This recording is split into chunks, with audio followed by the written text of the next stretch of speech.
Hey everyone, Toenail Winston here with Jazz Piano College. I was asked by a subscriber to noodle around on the diminished scale, and I've already done that with 251, so now I'm going to do it. You know, when you're going, I'll do it mostly in the key of C, when you're going from the 3 chord to, the flat 3 is a diminished, and then to the 2 chord. And also, it works the other way too.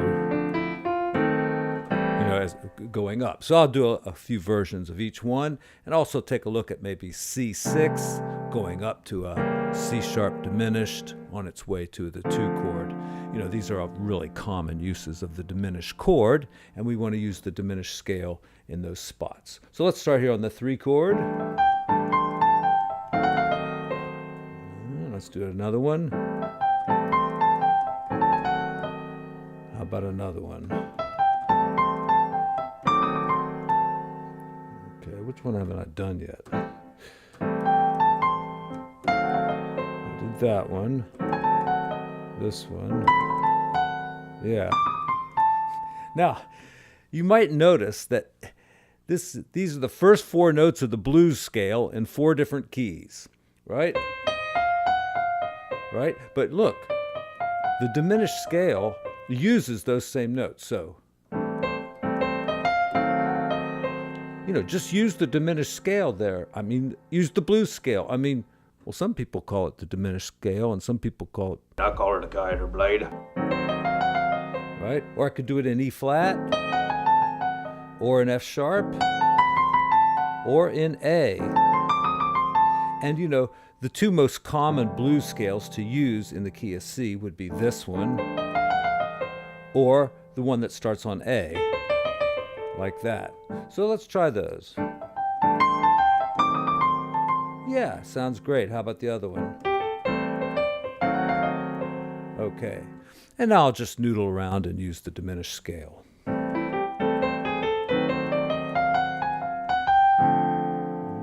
Another example. This is a C chord here too. Sometimes I'll play E minor 7th. I could play E minor 7th that way, but you could think of it as C major, so.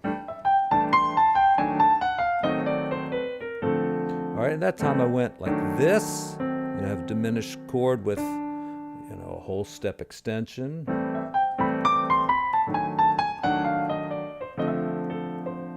I'll try something else here. All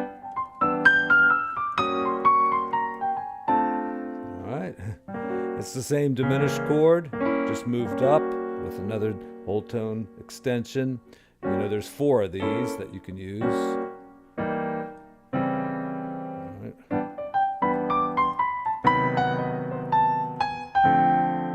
Yeah, it doesn't sound very correct with that C on the bass there, but any of these will work. Is that right? Yeah, I think so.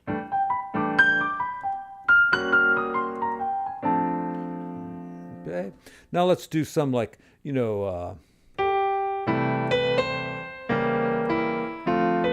there we get to that diminished chord. So I'm going to mess around on that one a little bit. I think it's going to be a different diminished scale this time. Oh, my favorite. There's only 3. This is my favorite. So I don't think the C blues scale is going to work too good in here. Let's see if there might be another one. Nah, that's no good. Oh, that one I think will work, or maybe that one, or this one. Yeah, see, a little bit of the blues scale there. All right, and let's see, what else could we do? That, like that.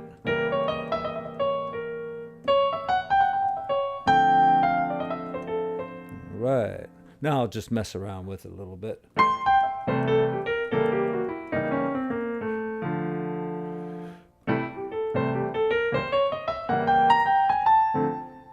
right, let me go real slow here.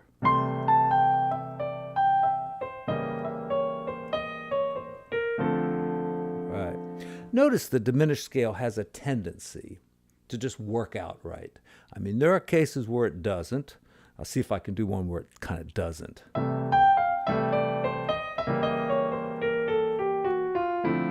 It just seems like no matter what you do, it works out.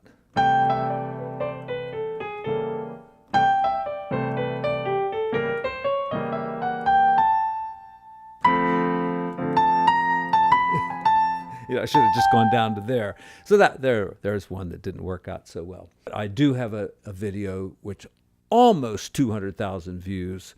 So, and it's a real deep dive into the diminished scale where I do all kinds of patterns.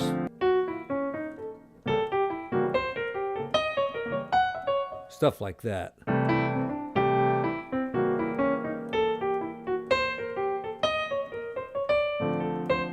You know,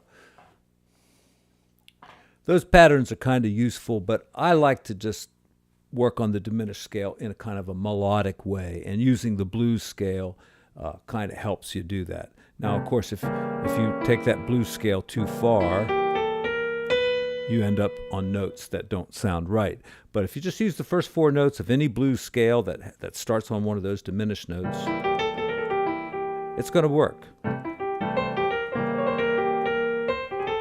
You know, and it'll give your playing the sophistication of the diminished scale with the soulfulness and authenticity of the blues scale. How about that?